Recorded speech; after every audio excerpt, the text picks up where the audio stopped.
Hare Rama, Rama Rama, Hare Hare, Hare Krishna. Welcome everyone for reading Prabhupada Lilamrita. Any reflections from yesterday's reading? We finished one chapter, right? Chapter 48. That is, what is the home? What is the home in India? Home in India, something like that. The Prabhupada was improving the temple's standards and everything in India. He met Indira Gandhi in the previous chapter, right? He met with Indira Gandhi. The books were ready for 2 months, and in the Chaitanya Charitamrita they got ready for in 2 months, right? The rest of the volumes. Okay. Anything else quickly? You all recall anything?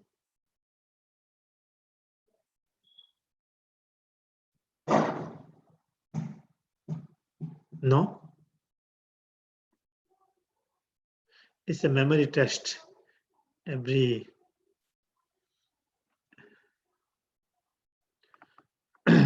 Okay, no problem. We'll go through the begin. India unifying ISKCON. This is chapter 49. During 1975, Srila Prabhupada increasingly referred management problems to the GBC, specifically to the annual GBC meeting in Mayapur. From the beginning of ISKCON, he had been saying it is not one man's work. He had created the governing body commission to relieve himself of the staggering burden of personally managing his growing world organization. Always remember, he had written to a GBC member that you are one of the few leaders I have given this responsibility to, and your task is very great. Prabhupada saw the progress of his movement as a wonderfully successful phenomenon, proof of the direct mercy of Lord Chaitanya upon his humble efforts. ISKCON was his service to his Guru Maharaj, and now his disciples should maintain it and increase it as their service to their spiritual master. He said he wanted to see 108 flourishing temples before his departure from the world. Keeping those temples alive was to be the work of his sincere followers. He wrote to his GBC representative for Australia. All temples in Melbourne, London, Paris, Bombay, all are very nice. Everything is very bright and brilliant. The deity is proof of the sincere service. It is the duty of the GBC now to maintain this. The duty is to enthuse them and maintain. Problems were inevitable for a preacher of Krishna consciousness. Many sadhus therefore preferred to remain in a holy place without preaching. But Bhaktisiddhanta Saraswati and the great acharyas in the Sampradaya of Lord Chaitanya had been concerned with offering the Lord's devotional service to as many conditioned souls as possible. Yet, to take up this path, one would have to be tolerant. Financial needs, national and local government restrictions, ignorant and demonic enemies of pure devotion to the Lord, envy, personal ambition, and disagreements among neophyte devotees, struggles and fall downs in the attempt to avoid illicit sex and intoxication, all these and many more problems complicated the preacher's mission. Srila Prabhupada, however, knew the struggle was worth it, even to save just one soul from the cycle of birth and death. This chapter begins with unifying ISKCON India. Prabhupada is stressing more now on the management problems addressing. In fact, he's trying to prepare his disciples. It's 1975, and he has formed the GBC so that he can be freed and relieved from. There's few things. Purpose of relief is he was preparing the GBC and the middle leadership team before his departure as well. So Prabhupada knows how it is smart. His spiritual master wanted the GBC to form that could not be formed. So Prabhupada knew he was been stressing from the beginning. So he said, always remember that you are the one of the few leaders I have given this responsibility. It's your task, and your task is very great. Especially by the Lord's mercy, this Krishna conscious movement came. It's an impossible task what has come. And he said that I formed ISKCON to serve as a service to Guru Maharaj, my spiritual master. Now you maintain this and increase it as the service to you, because as I'm directing you as a service to their spiritual master, means now I'm a spiritual master, I'm giving you the way I did, you at least maintain and increase the service. That's your service. Now at least it's in 108 flourishing temples, everything has to be maintained. Keeping temples alive, it's a responsibility of the GBC to encourage everyone. All the temples are so far going well, and the date is the proof of the sincere service. And now, who wants to preach? Who wants to take responsibility? Because it is not a very easy job. Even very hard to find taking responsibility. Sacrifice is very difficult. Here we can see it's not new. It's nothing new. Prabhupada has already written these things is going to come. That's why many people prefer, who wants to get into all this trouble? Let me go and chant Hare Krishna in the Dham. No, why should I take all these hassles? But Prabhupada has made very clear, of course, that preaching problems were inevitable for preachers in Krishna consciousness. What others? There are many sadhus, therefore they prefer to stay and chant Hare Krishna, to take up the personal sadhana. But here the purpose is Lord's devotional service as a compassion is the factor. Prabhupada wanted to take inconvenience as a compassion to other living entity. Even a few souls will come. That's a very big contribution. So he says that yet to take up this path, if you really want to preach, bring somebody to a spiritual life, Krishna consciousness, one has to be really tolerant. Financial problems will come. National, local, governmental restrictions will come, and he has seen it. It is not an unusual thing. It is what has been happened. Prabhupada could make it. Ignorant, demonic enemies of pure devotion will come. People will come. There's so many. There's so many envy will have there. Their personal ambitions will have, and disagreement among neophyte devotees will be there. Because they forget the real purpose and of coming to movement. Struggles and fall down in the attempt to avoid illicit sex intoxication. All these, many more will come. It's not an easy job. However, knew the struggle is worth it, because even if you save one soul, few souls, this preaching has to be continued. Did I read this one? I didn't read this, right? Yeah. Okay. Brothers, please read.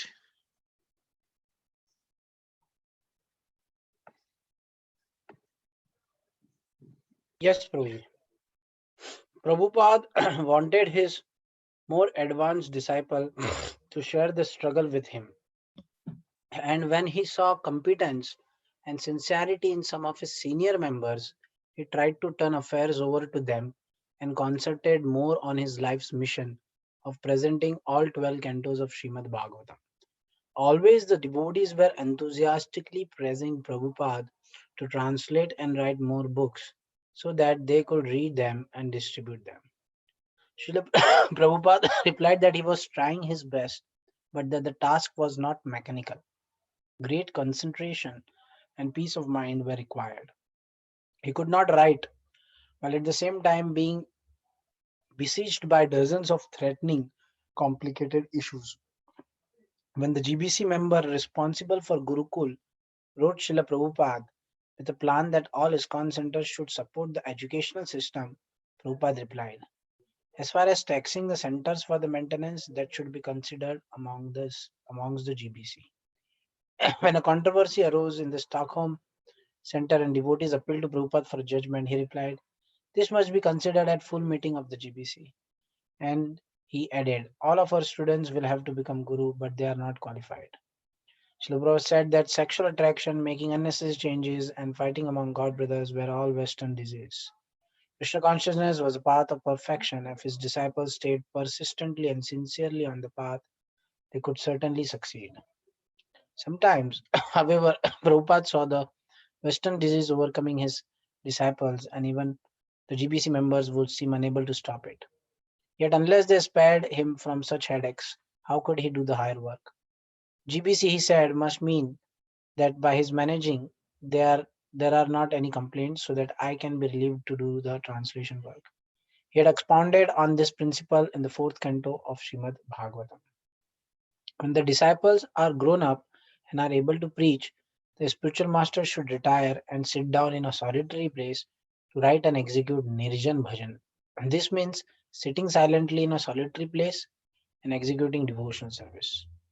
The devotees of the International Society for Krishna Consciousness now render service as preachers in various parts of the world. Now they can allow their spiritual master to retire from active preaching work. The last stage of the spiritual master's life, the devotee of the spiritual master should take preaching activities into their own hands. But it was like trying to control the wind.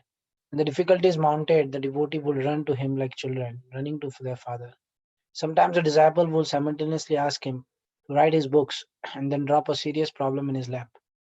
One of the leaders in America reported to him that some devotees were not following the principles, but that Srila Prabhupada should please stay in India and continue writing peacefully. Prabhupada wrote back. So over here, there is a intense situation where Prabhupada is wanting his disciples to share the struggle with him. And Prabhupada was aware of the incompetence of his disciples. And that's why he wanted that his disciples should take more responsibilities and he should involve in more of translation of Shrimad Bhagavatam. And certain particular instances are mentioned here about the Gurukul uh, educational system plans and uh, the controversy in Stockholm. So Prabhupada just made a common statement for both the issues. He said that the GBC should take care of this. So he was wanting that his disciples should go ahead, and he said that all our students will have to become guru, but they are not qualified. So Prabhupada said that certain diseases like sexual attraction and making unnecessary changes and fighting among god brothers were the Western disease. And Prabhupada said we have to practice Krishna consciousness seriously so that the Western disease will go away. And at that time, it was very difficult for the GBCs to overcome, and they used to run towards Prabhupada for any problem.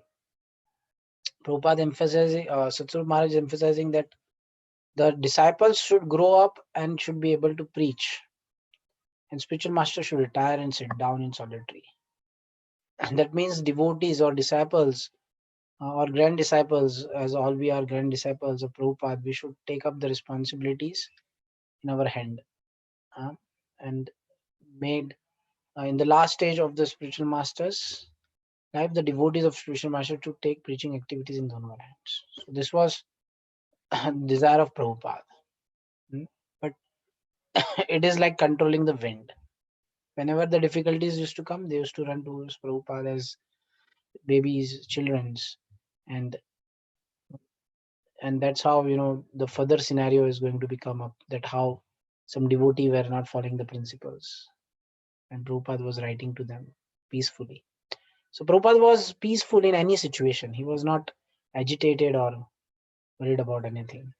So it's a big learning for us that how Prabhupada has given a lot of services to us, and we have to perform that. Thank you. Prabhupada, interestingly, while preaching, Prabhupada is translating all this Bhagavatam, right? So Right. all the situation he's reflecting in the Bhagavatam, so practical situations. Hmm. He's in everywhere. You all must have noticed, because he's still translating Srimad Bhagavatam. Primarily in Srimad Bhagavatam only he has reflect all these issues he is going through in proper time, place, and the right verse. He is reflecting everything there. Yes. Okay, yeah. Pranatu, Hare If the old habits came back, then everything is finished. If my mind becomes disturbed in this way, then how can I concentrate on book writing? It is not possible. Better not inform me anything and let me sit in Vrindavan. Sometimes Srila Prabhupada uttered the phrase, let me sit in Vrindavan, as if to give up managing the whole problematic society. Everyone knew he would never leave ISKCON. He had already sacrificed his life to save the world by leading the Krishna consciousness movement. But when would his disciples mature? Srila Prabhupada wrote, I want that the GBC relieve me of all management, which means they have to manage the way I manage. And often he would say, do as I am doing. When controversies and disagreements among the GBC secretaries themselves came before him, he would refer them to the GBC body. I appointed GBC for peaceful management of affairs, and now you are creating disturbances among yourselves. So how can I be peaceful to translate my work? So all these things should be kept in abeyance for the time being. And when we meet in Mayapur, we can discuss amongst the entire GBC. The spiritual sky questions and all other questions of this nature will simply have to wait until we discuss it in Mayapur. Srila Prabhupada continued to hold the GBC responsible for settling the affairs of ISKCON. For better or worse, he wanted all his disciples to accept the GBC as their authority, and he trusted that when the GBC members all met together, working under his guidance, they could solve the problems. But whether they could actually spare him, allowing him to peacefully write his books, seemed doubtful. During 1975, a controversy arose among some of the ISKCON members, including some of the GBC members, as to whether Grihastha devotees, married men, could actually be spiritual leaders in ISKCON. Although the Krishna consciousness philosophy clearly explained that any devotee, regardless of his ashram, could become qualified and purified, the controversy grew. In September, a sannyasi GBC member flew from the US to Vrindavan just to suggest to Prabhupada that another GBC member, a Grahastha, was not qualified to lead. Srila Prabhupada, however, said the matter could be settled at the annual GBC meeting. But when the next day a letter came from Rameshwara supplicating Prabhupada to continue his translating work, Prabhupada replied that he was prepared to work at his writing, but that when one leader flies 10,000 miles to lodge a complaint against another, then what can I do? If you all leaders cannot work together, then how can you expect the others to cooperate with you? Differences may be there, but still you have to cooperate together. Otherwise, where is the question of my being relieved of so many problems and decisions? um, yes.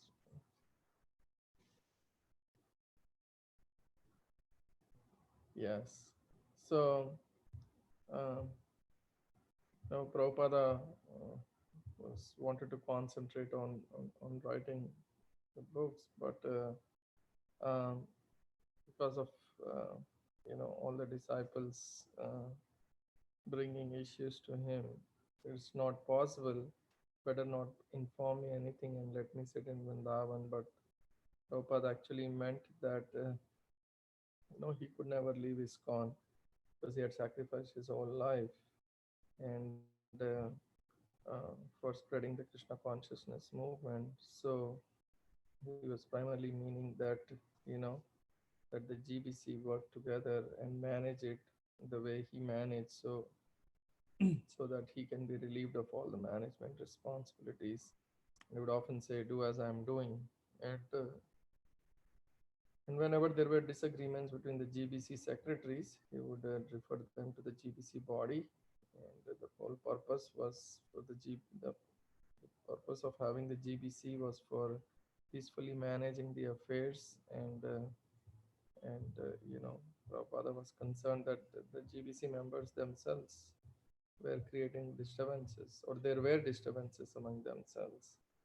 And so, how could he be peaceful and translate all the work? So Prabhupada requested that all this be, put on hold for the time being, and then when they met later in Mayapur, that they can discuss among the entire GBC, and just said everything will have to wait. All these questions will simply have to wait until the discussion in Mayapur, and Prabhupada was, continued to hold the GBC responsible for settling the affairs of ISKCON, and he wanted all his disciples to accept GBC as the authority, and he trusted that that when all the members met, that they would solve the problems, of course, under his overall guidance. Uh, but in reality, was it going to happen? Will they all, relieve him and allow him to peacefully write the books? At that time, to Prabhupada seemed doubtful. And then another controversy arose, whether Grahastha devotees, married men, could actually be spiritual leaders in ISKCON. Although our philosophy, said that it doesn't matter what the ashram is, one is in whichever ashram can still be, and particularly referring to here Grahastha ashram, but couldn't be qualified, you know, could become qualified and purified. Uh, but but that controversy was growing, and one of the sannyasi who flew from US to Vrindavan suggested that one of a Grihastha GBC member was not qualified to lead, and Prabhupada said that this will be resolved at the annual GBC meeting. And you know, then the next day a letter came from Rameshwara requesting Prabhupada to continue with his translation, but Prabhupada replied that he was ready to work, but because of all this, when one of the GBC member came all the way from US to Vrindavan, that he cannot ignore it, and he was also said that uh, if GBC members themselves cannot work together, then how can they expect others to cooperate with them? And that differences are bound to be there, but everybody has to cooperate together. Otherwise, Prabhupada will never be relieved of all these managerial problems and decisions. I think in India, especially, one will experience. In West is bringing different problem. India is bringing different problem. Cultural classes. See, Prabhupada has a broader vision, and he wrote so many things without the highest purpose of Krishna consciousness, no matter what ashram. I think still in India has not very clear the way, because I have been hearing. Brajespu, any Grahastha Guru in India? Do you know? I will send list to all of you. I didn't take a look, the list of the gurus. So there's till now I can see have a devotee says that only one has to be sannyasi or to become guru, and that's the understanding they have. Anyway, forget about women's diksha. That is certainly is not been accepted. So anyway, we are bringing different things together. Yeah, I can see that that is still a lot of this will remain there, but the miscommunication, one person may have more information than the other, but it has to be resolved in a Vaishnava way, proper way. but it's not like one should revolt against the things. So all these tensions has already started before Prabhupada lives, right? So after Prabhupada lives, we all know what has happened. Some of you have know what has happened. Okay, thank you. Nipa? Hare Krishna. As the third annual international festival approached, the long-standing problems of various discontented parties awaited settlement in the court of the GBC. Srila Prabhupada would be arriving in Mayapur on January 17th, almost 2 months before the GBC meetings and the gathering of devotees. With perhaps 1,000 devotees attending, there would be blissful kirtanas, classes, and parikramas, and there would be problems. Prabhupada made it clear that the proper way of settling the controversies was not by gossiping about them, not by pressing him for a ruling, but by trusting in the GBC. Prabhupada himself would stand by the decisions of the GBC, or if necessary, correct them, and so sincere followers should also not hesitate to follow. At the Mayapur meeting, whatever we have decided, that is good for 1 year. So if anything has to be done, it will be decided by majority decision of the GBC. I do not wish to give any decision without the GBC's verdict. My only grievance is that I appointed GBC to give me relief from the management. But on the contrary, complaints and counter complaints are coming to me. Then how my brain can be peaceful? So the best thing is that we wait for the Mayapur meeting and decide there combinedly what to do. If there are any discrepancies that will be discussed at the GBC meeting in Mayapur, how can one man manage the whole world affairs? January 17, 1976. En route from Calcutta to Mayapur, Prabhupada stopped to the mango grove and took breakfast, fruit, vada, nuts, and sweets. Even before reaching Mayapur, he was enjoying the peaceful atmosphere of the Bengal countryside. Soon he would be at the Mayapur Chandrodaya Mandir, his special place of worshipping the Supreme Personality of Godhead. More than 50 adult devotees and 30 young Bengali Gurukula boys were waiting for Srila Prabhupada at the gate. For the first time, Prabhupada beheld the large entrance dome, recently built over the gate. A thick 20-foot flower garland stretched across the gateway, and before it stood Bhavananda Goswami, holding a small silk cushion on which rested a pair of scissors. Stepping out of the car into bright sunlight, Prabhupada took the scissors and cut the garland, sanctifying the gate. Prabhupada smiled.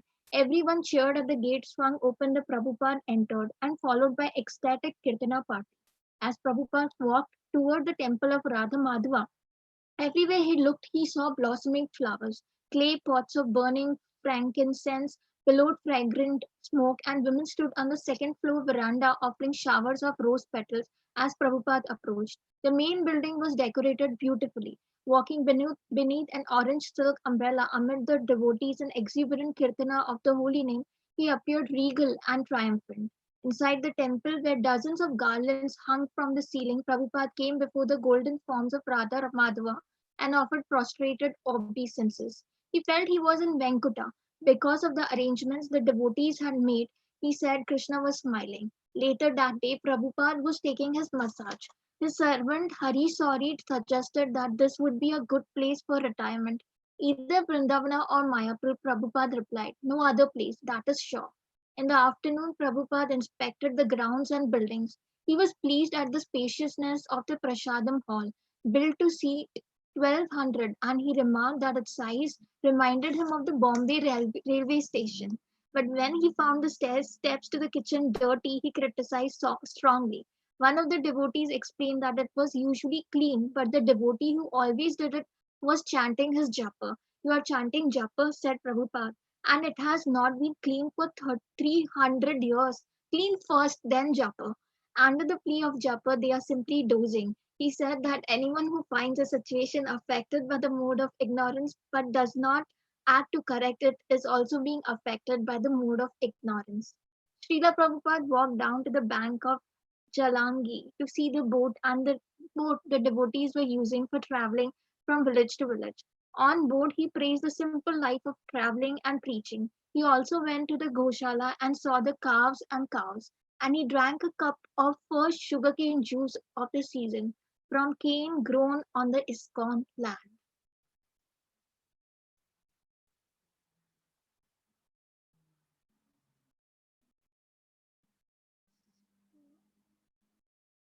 At the third annual international uh, meeting awaited long settlements in front of GBC. Srila Prabhupada would be arriving on January 17, 2 months before the meetings, where thousands of devotees would be attending, and there would be blissful kirtanas, classes, and parikramas, and of course problems. Prabhupada made it clear that the way of settling the controversies was not to gossip about them, but pressing him, not by pressing him for a ruling, but by trusting GBC. And Prabhupada said he himself would stand by the decisions of GBC and correct them so if necessary, and so sincere followers should not hesitate to follow. At Mayapur meeting, they decided that whatever is good for 1 year would be taken as a decision. So if anything has to be done, it would be done by majority of the decision. But the only thing is that if he's appointed GBC to relieve him from the management, but still complaints and counter complaints were reaching him.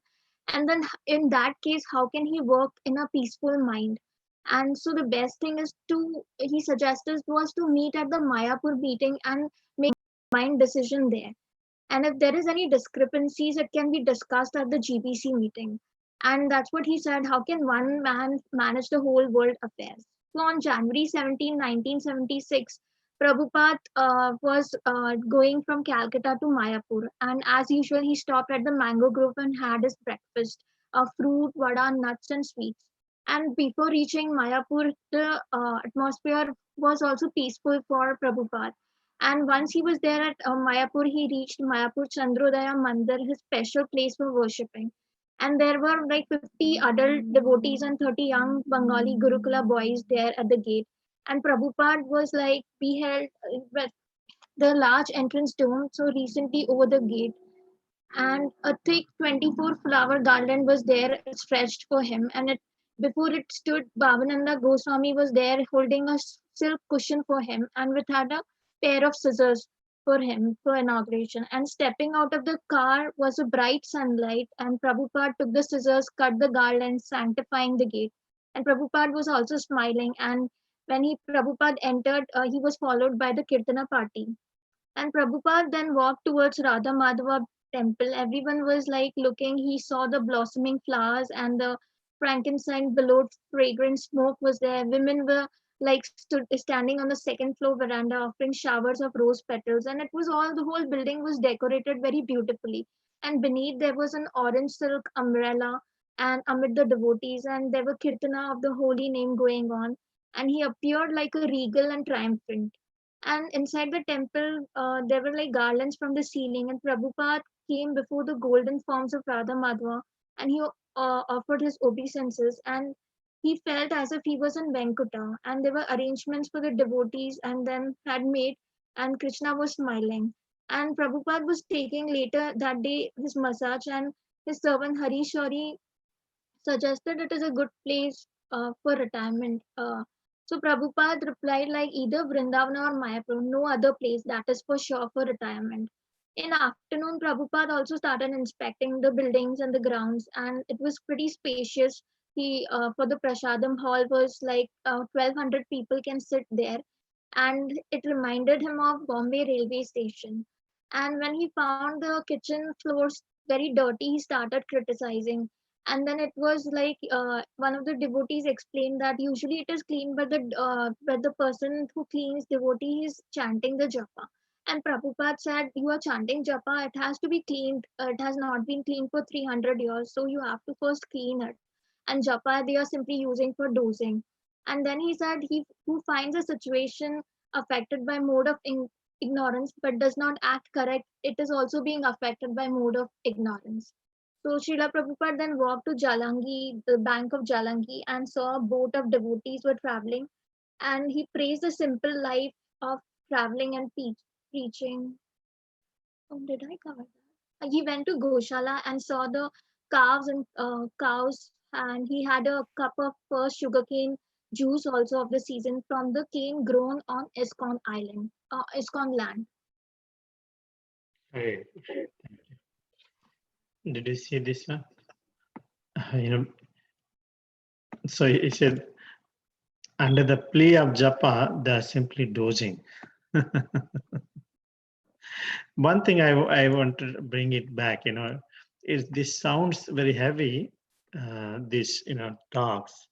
Prabhupada is saying it's not one man's job, it's a worldwide organization, everything.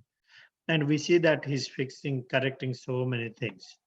And when I'm hearing, Prabhupada's disciples,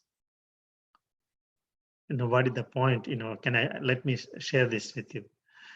Who he's dealing with is not just Western or anything. He's dealing with people of age 18 to 25. All the GVC member are maximum they are 25 years old. Did anyone thought of it all this time while reading? Did anyone really put into in your head who Prabhupada is dealing with? At the maximum, they were 25. 25-year-old means they're the most senior. Prabhupada literally had a very youngsters only in his group. Sometimes I say, oh, how come they are doing? How come? Because they're very young boys that time, and many of them started at the age of 15, right? And 15, 16. So by 25, at the most, he was dealing with devotees of age 25. So it was natural to have these issues. But they did a great job. Okay. AJ? Sure. Srila Prabhupada walked down to the bank of the Jalangi to see the boat the devotees were using for traveling from village to village. On board, he praised the simple life of traveling and preaching. He also went to the Goshala and saw the calves and cows, and he drank a cup of the first sugarcane juice of the season from cane grown on the ISKCON land. As Srila Prabhupada walked through the fields to the proposed site of the Mayapur city, Sarabi described where various buildings could be located. Prabhupada suggested they present their plan to West Bengal government officials and ask them to provide the necessary land. Srila Prabhupada continued to meditate on the Mayapur city, and a few days later he composed a letter to the Chief Secretary of West Bengal asking for help in acquiring land. ISKCON should not be misunderstood as a sectarian religious institution, he informed the Chief Secretary. Krishna's instructions in Bhagavad Gita, beginning with, "We are not the body," were scientific and thus did not belong in any particular religion. Prabhupada also asserted that ISKCON programs, especially the one contemplated for Mayapur, would solve national and international problems through spiritual education. He mentioned features that would be particularly appealing to the Chief Secretary, such as the investment of foreign capital in the project, the flow of tourists who would come to Mayapur, and the hiring of thousands of local workers for constructing and maintaining the city. His description of the project was fascinating. Centered around a cultural exposition building, the total village communal development will unfold.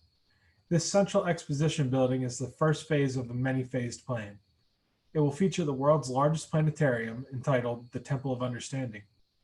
This structure will be over 30 stories high and will house exhibits depicting all the levels of universal existence and all the varieties of living conditions and all the planetary systems in exact detail through lights, models, dioramas, and murals.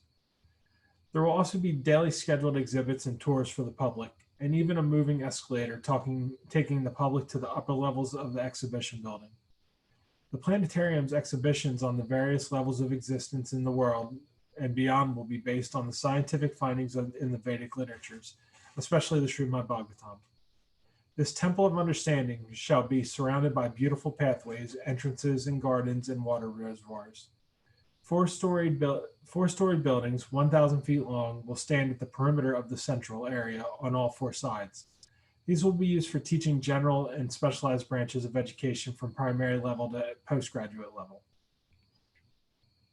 In his letter, Srila Prabhupada referred to difficulties in purchasing land for ISKCON projects, since all the local landowners were escalating their prices far beyond the market value. If the government could make the land available at market prices, then ISKCON could immediately start its important work, officially inaugurating it on the birthday anniversary of Lord Chaitanya Mahaprabhu, March 16, 1976. excuse me. So Prabhupada is, first he goes out and he takes a look at the boat that they're traveling up and down the river on, and he was just talking about how great that life is, that how of the simplicity of just going from place to place, from village to village and preaching. He also, what is Goshala? Is it just a farm? Is that another word for farm? No. No? Go means cow. Goshala means and what do you call cow shed or place Okay, where the like a cows barn. live. Okay. Barn, yeah. Yeah. Okay. And yeah, and so he was taking a look at the cows and tried some of the sugar cane that that they grew right on the land there, and he was kind of surveying the land for the Mayapur city, and while one of the devotees was telling him where things could be built, and he said, hey, we should take this to the government and ask them if they can provide the land to us. So he kept thinking about what he could do with the city, what he wanted to do with this Mayapur city, and he drafted a letter to the chief secretary of West Bengal, explaining, asking his help on getting this land. And he said, don't be confused. ISKCON's not a sectarian religious institution because we're based in science, right? This is a scientific philosophy, and it doesn't belong to any single religion. And on top of that, we can solve all sorts of national and international problems with our spiritual education. And he decided to also mention a few things that would appeal to a government official. Things like, it would be a lot of like an influx of foreign capital, more tourists, and also they would need thousands of workers. They would need to hire thousands of workers to build and maintain the city. So then he started telling, in his letter, he also told him about the actual plans, like what he would include.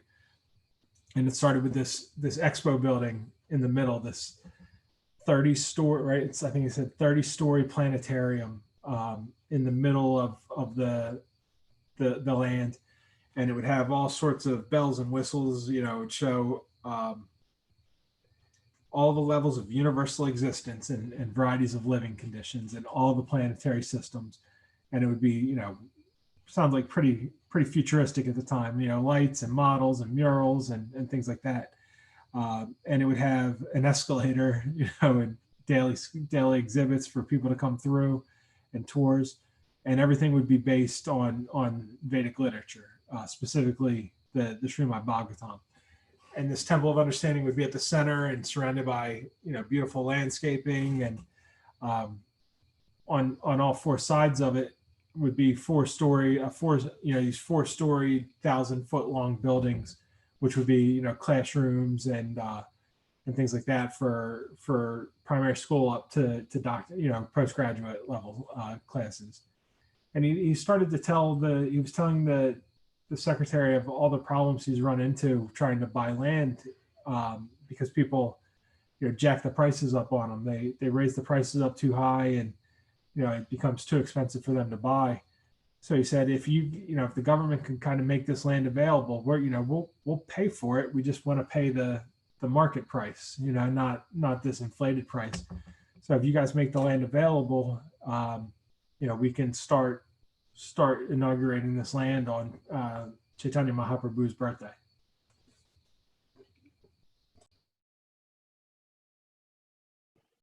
Thank you. So maybe government had no idea what the plans would be. They're literally building a new city. New city is coming up, and now also I'm hearing its prices are going so up. Vrindavan and Mayapur is like high rock. Even West working in America also will be difficult sometimes to afford. Who is there? Srikar Prabhu. In the meantime, Prabhupada was trying on his own to acquire enough land to begin. The Mayapur city project would require extensive funding and many years of work to develop, but it would proclaim the glories of Lord Chaitanya with unlimited potency. Mayapur would become famous drawing people from all over the world to see the unique modern application of timeless Vedic wisdom. Prabhupada explained to his disciples that although a sannyasi traditionally does not involve himself with money, the devotee's desire is to unite Lakshmi, the goddess of fortune, represented by wealth, with Narayana, God. He said there was truth to the common saying, no one listens to a poor man, and when he and were he to advertise A.C. Bhaktivedanta Swami discoursing in an empty field in Mayapur, no one would come. Westerners, especially, should be able to hear about Krishna in a comfortable, attractive setting. Prabhupada planned, therefore, that visitors to ISKCON's transcendental city be well accommodated. Gradually, the world would be deeply affected by the dynamic demonstration of the artistic, philosophical, and humanitarian aspects of Krishna consciousness. Prabhupada asked Surabhi to draw a master plan for Mayapur city. Staying up all night, Surabhi made a preliminary architectural sketch showing specific areas of the city for Brahmanas, Kshatriyas, Vaishyas, and Shudras. The sketch also showed temples, schools, streets, walkways, residential buildings, cottages, a stadium, and an airport, as well as self-sufficient features like windmills, irrigation system, and agricultural fields. Prabhupada was taking his massage when Surabhi brought him the drawing. Prabhupada's golden body was glistering with mustard oil as Hari Shauri carefully, strongly massaged his head, back, chest, and limbs. Prabhupada was relaxed and silent, his eyes closed in meditation. But when Surabhi entered with the drawing of Mayapur, he became animated. Prabhupada liked the drawing and talked about it for an hour. Now Surabhi should make a formal drawing and approach professional architects and appropriate government agencies. The devotees coming to Mayapur should also see it. As fabulous and far-reaching as it was, the Mayapur city should now become a reality. As the festival drew near, some of the sannyasis arrived, hoping to associate more intimately with Srila Prabhupada before the flood of devotees began. A major topic of discussion among the sannyasis was the controversy over the role of Grihastha men in ISKCON and the influence of women and children on the sannyasis and brahmacharis, those in the renounced order. Some of the sannyasis were suggesting that ISKCON should be more structured to separate the renounced order and the preachers from the householders. They began airing their views before Srila Prabhupada, who then guided them. On one morning walk, Jayapataka Swami inquired about the standards required before a man could take sannyas.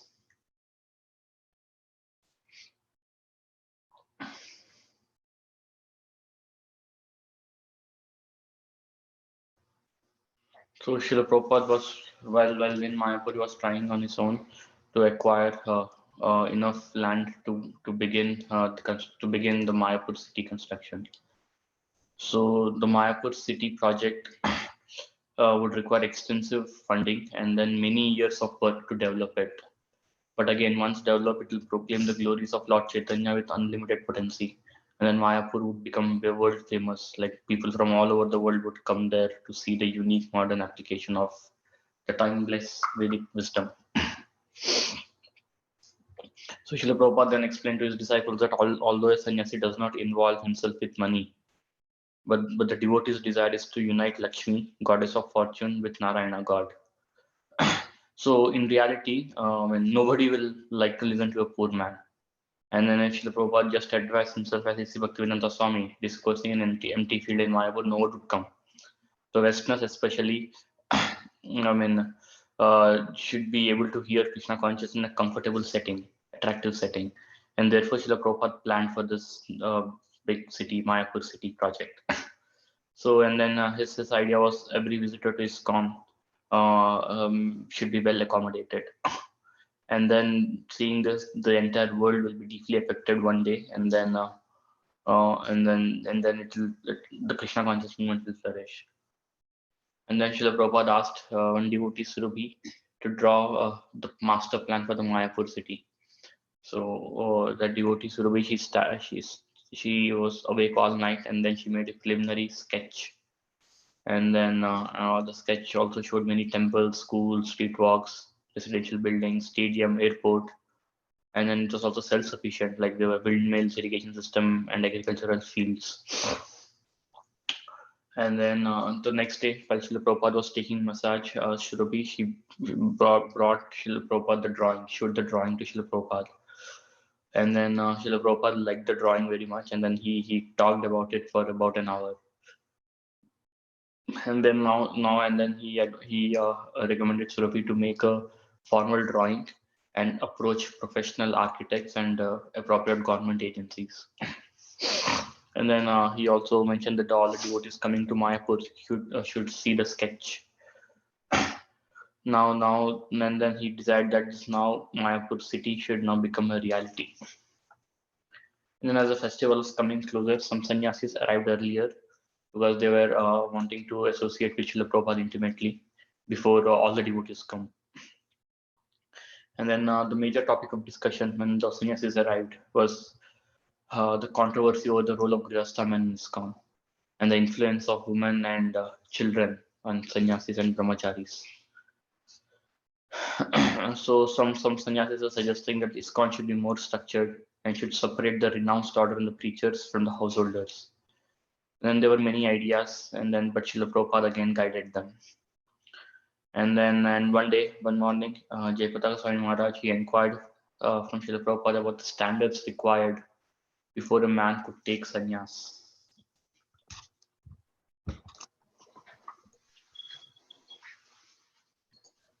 To become sannyasi, Prabhupada replied, the other three processes are there. To become brahmachari, to become grihastha, and to become vanaprastha, stage by stage. But if one is able, he can take sannyasa. And that competency is also very simple. If you become fully Krishna conscious, then you can immediately become competent. Brahma bhuyaya kalpate. As soon as you fully engage yourself in Krishna consciousness, then immediately you become more than a sannyasi. Harishauri, a grihastha, inquired whether artificially accepting the renounced order could actually be indulging in another form of sense gratification. As soon as we manufacture something, Prabhupada replied, that is sense gratification. When we think, I want to fulfill my desire, that's all. That is sense gratification. It may be that I sit down under a tree or I sit down in a palace. The basic principles is sense gratification.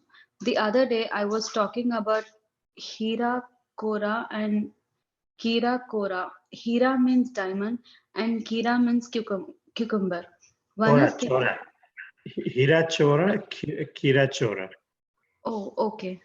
Okay, Prabhu. Yeah, the other day I was talking about Hira Chora and Kira Chora. Hira means diamond and Kira means cucumber. One is thinking I shall steal one cucumber and another thinks if I steal, I shall steal the diamond. But the stealing propensity is there. One may think that I'm only stealing a cucumber and it is not very dangerous. But in the eyes of the law, both of them are criminal. So if we manufacture a concoction, yes, I have got a stealing propensity, but I'll not steal a diamond. I'll steal Kira. That is only mental concoction. But he's a thief. Uh, to yeah, that's so. For Jaipatak Swami's question, Prabhupada replies that to become a sannyasi, one has to follow. There are three processes, which are becoming brahmachari and to become grihastha and also to become vanaprastha, which is a stage by stage process. But if it'll be very simple if one is fully Krishna conscious. Um, I can Prabhu, can you yeah, summarize? yeah, sure. Yeah, So thank you. basically his point is not the ashram which makes one sannyasi. As soon as one is fully engaged oneself in Krishna consciousness, irrespective of what ashram, then immediately you become more than a sannyasi. That's the point. One doesn't have to really compare which ashram is better. You know, if one is not situated in Krishna consciousness, any ashram doesn't make any difference. That's why Krishna also explains in which chapter what is sannyas, what is tyaga, where sannyas, everything is explained. So that's the whole point. He's saying okay, here's the process. You can gradually follow the process and become sannyas. Otherwise, there will be disturbance. However, if you become 100% Krishna consciousness wherever you are, ashram is immaterial. Okay, go ahead. Second. You wanna go or you want me to explain? Prabhu, you summarize, Prabhu. Okay. Harisuri, a grahastha, he's a grahastha, Harisuri inquired whether artificial accepting renounced order could actually be indulging in another form of sense gratification. So Prabhupada is saying, as soon as we manufacture something, yeah, that is the sense gratification. When we think I want to fulfill my desire, that's all sense gratification. I know whether you steal the diamond or you steal the cucumber. The stealing propensity is there. Somebody say, "Oh, I just stole only. I did a small thing. Cucumber I stole." No, but cheating propensity is still there. And all meant. So this is a thief. So one has to be careful on all these things, right? Second,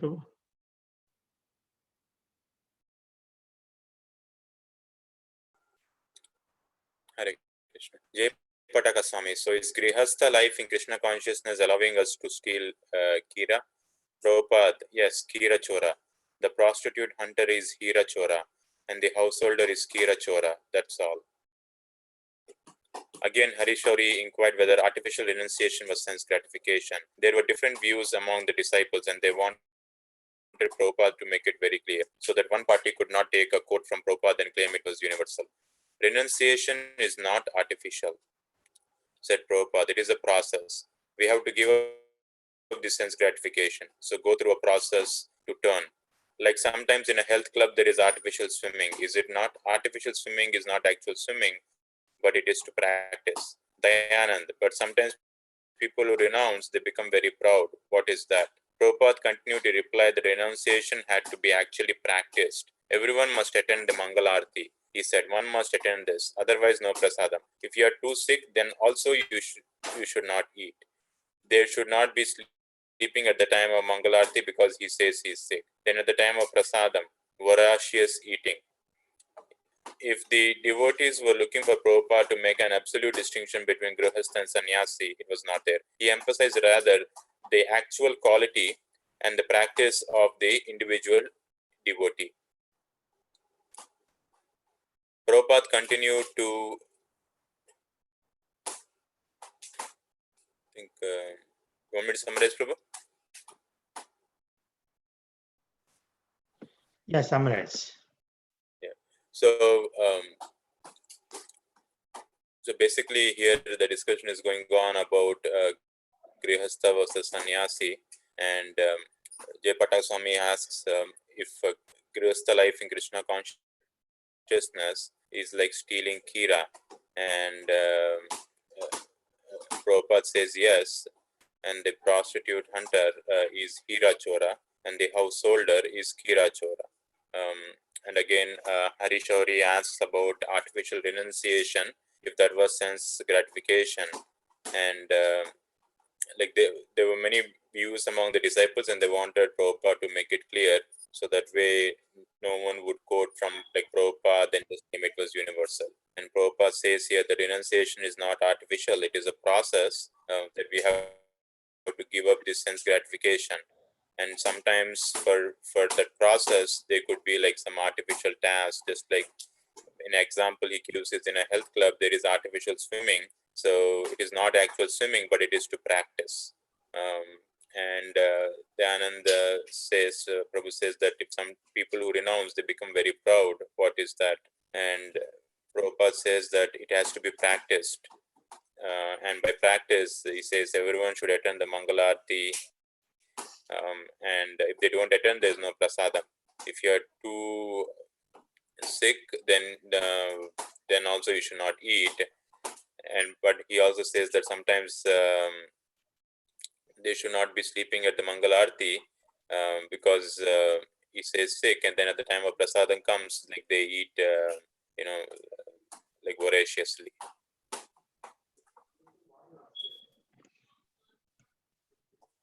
Thank you. Prabhupada is very practical. What is the Chaitanya Mahaprabhu says? Vairagya. Say no, no one should not eat. Especially very strict in Chaitanya Mahaprabhu's, for sannyas ashram. Vairagya, why? One should not eat too good. All these things. Anyway, Prasanthi, please.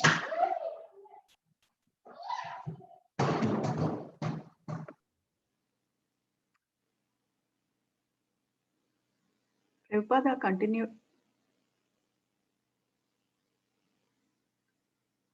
If devotees were looking for Prabhupada to make an absolute distinction between Grihastha and Sannyasi, it was not there. He emphasized rather the actual quality and practice of the individual devotee. On another morning walk, Hridayananda Goswami told Prabhupada of the sannyasis discussions. Hridayananda, we were thinking that it would be nice to have the city centers for the preachers. And for the women and children, it's much easier to maintain them on our farms. There, they can do a little work and produce their own food. Prabhupada, yes, in the farms, they can live and do some handwork. Guru Kripa Swami, they won't do it, though, Srila Prabhupada. Prabhupada, then you don't allow. If they do not follow the rules and regulations, then what is the use? Another sannyasi said that when many householders came together in big communities, an atmosphere of laziness developed, whereas when lots of brahmacharis were preaching together, it was more enlivening. Prabhupada, anyway, every day should be engaged. Everyone should be engaged. That's all. No idle life. Nothing encourage laziness. Never encourage laziness. If we maintain some lazy men, then everything will be spoiled. Devotee, I heard Srila Prabhupada that you remarked our society is not a love-making society, but these things are going on. Referring to the impropriety of two of his disciples, Prabhupada replied, yes, I have seen in Vrindavana. Other complaints arose. One leader argued that the temple should not have to carry the burden of maintaining women and with children, but no husbands. Another complaint was that brahmacharis, by selling books, were in effect supporting the householders.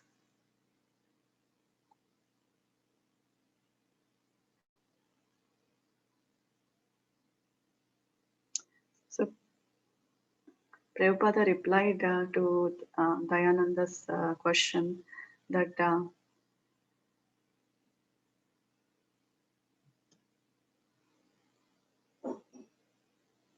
I think it's a bit below Prabhuji.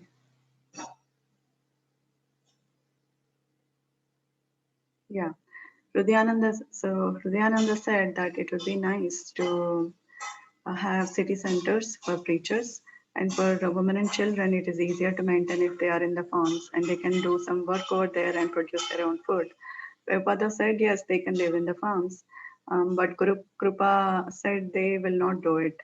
Then if they don't follow the rules and regulations, then what is the use? You don't have, yeah, then you don't allow, said Prabhupada. And some issues were brought before Prabhupada, saying that there was an atmosphere of laziness because many householders came together as big communities, and when there were brahmacharis, they were working, preaching, and that is more and living. So Prabhupada said they should not encourage laziness, and that will spoil the whole mood of the community.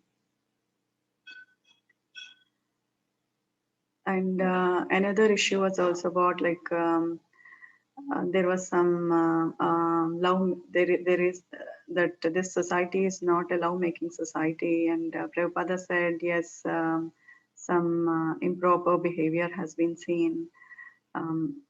And also another leader argued that maintaining women and children, so some women have children but no husbands, and they said it is a unnecessary burden and temple should not carry that. And also brahmacharis are going and selling the books, and householders are living on that. So some these issues have been discussed with Prabhupada.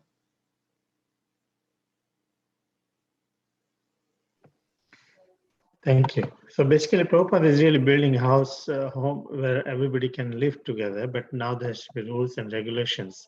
People are trying to take advantage of the situation. They don't know. All these things they're trying to figure out. ISKCON is still working on it, actually, after so many years. And now we do see that there are less people, but eventually in future, many will come. They will look forward, if I understand correctly. Where else we will go? ISKCON is the shelter. Okay, Vijayanand Prabhu.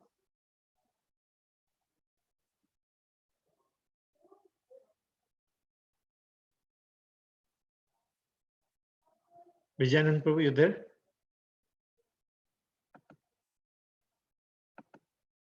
He dropped, looks like. Okay. Was he not there? Okay, I will read it. Prabhupada continued to reply in a philosophical and practical way that whatever discrepancies were present should be rectified. Sense gratification, laziness, and failure to attend the temple programs should not be tolerated. But this condemnation of malpractices in devotional service did not fall exclusively on any particular group. Shortly after his arrival in Mayapur, Prabhupada had addressed a similar issue in his own correspondence. And Mr. Chatterjee had written from Calcutta to say that he was preaching worship of Lord Chaitanya and was eager to show Srila Prabhupada some article he had written. Mr. Chatterjee stated, "My theme is we can get to see our God, Gauranga, by taking sannyas. Those who are grahasthas reach to the Godhead through Nam Sankirtana." Srila Prabhupada encouraged the man with a reply. Your theme is okay. There were many devotees of Lord Chaitanya like Advaita Acharya and even Lord Nityananda who were grahasthas. Lord Chaitanya left his grahastha life. It is a matter of understanding Krishna. That is the real qualification. Whether one is grahastha or sannyasi, how well he knows Krishna. Srila Prabhupada, Srila Narottam Das Thakur has sung Grihevat Banithako, so He Gaurango Bole Dake. Achha, this is different than Lord Chaitanya says, Kiva Vipro Kiva Nyasi Sudra Kenyai Ye Krishna Tattva Vitte Sei Guru Hoy. So please come and we will discuss your article. It doesn't matter whether one is living at home or in the forest. As long as he's chanting the name of the Lord Chaitanya, he's a Vaishnava. Whether one is a Brahmana, a sannyasi, or Sudra, regardless of what he is, he can become a spiritual master if he know the science of Krishna. Yesterday also, if you all remember, what should we do, grahasthas? So Prabhupada was saying about the grahasthas, they can do, they can give 50%, some rules, regulations, some guidelines, if you all remember. Anyone remembers yesterday's reading? Anyway, so Prabhupada continued that discrepancies should be rectified. Sense gratification, laziness, failure to attend temple should not be tolerated for both grahasthas and brahmacharis, sannyasis. But this condemnation of malpractices in devotional service did not fall exclusively on a particular group. It's general. It's for everybody. Shortly after this, and he got a correspondence from Mr. Chatterjee. He wrote about that I have an article I have written that my theme was we can get to see our God Gauranga by taking sannyas. So his point is that, and it, as I was saying, it's still that mindset is there in India. Srila Prabhupada encouraged, it's okay, but here's the thing. You're saying about taking sannyasa. Well, Advaita Acharya was a grahastha. Even Lord Nityananda, who is Lord's expansion associate, immediate associate, he is also Grihastha. Even Lord Chaitanya himself was a Grihastha life. He lived in the Grihastha. It's not the matter of Grihasthas. One is good, better than the other. One is Grihastha or sannyas, how well he knows Krishna. So that's when Narottam Das Thakur says, either one stays in the forest or stays in house, but always chant Lord Gauranga's name, Boledako. And again, he refers to the Chaitanya Mahaprabhu's point, Kiva Viprakivanas, either you're Brahmana or Sannyasi or Sudra or Kenanaya, Ye Krishna, whoever knows science of Krishna, he or she can be a guru. So please come and we will discuss, doesn't matter. So I think here is these points they're explaining here. So it doesn't matter whether one is living at home or forest, as long as he chants the holy name, he's a Vaishnava. One can be spiritual master, whatever the status one is, as long as he knows the science of Krishna. So I think we had a very good reading, little heavy reading. I wish we had some reflections from today's. Any quick comments anyone would like? It's nice to say, even if it's 2 minutes. Anyone would like to say something?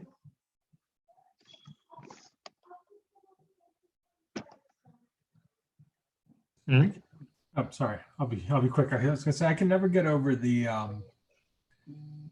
scale of Prabhupada's vision for things. Like he, for being just the sheer size of his plans are always, the sheer scale of his plans are always so immense. You know what I mean? It's not like, let's open a small temple in Mayapur. It's no, let's open a 30-story like planetarium with, 4 other buildings and this and that. And it just, and what's crazy is more often than not, it seems to come to fruition. See, that's the thing. It's very difficult to understand Krishna, and it's very difficult to understand the devotee. Prabhupada, we measure, we limit ourselves. Prabhupada's plan is literally to save the whole world, whether we accept or not, whether we understand or not. All these programs, all this grihastha, all this and everything, all arrangement he's trying to do. Okay, maybe a small temple, but he's not limiting like 4 walls, this is my temple and we will live happily. No. His purpose is how we serve whole world. That's the end. He's doing all this thing to attract many people of different personality. He say if we become poor, no one listens to us. That's why he does big, because in this world everybody is attracted to opulence, big things, big man, big money, big building. So he's using these things in serving, bringing people to Krishna consciousness. So now also, I hope one day I'll share more and more and different things. It's a broader vision. It's trying to save the whole world, people of all over the world. It's not just. So it is going to grow big and big. It's nothing. It's not going to stop.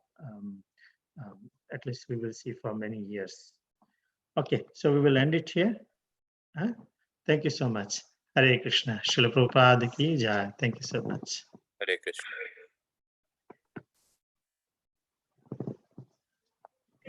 Hare Krishna.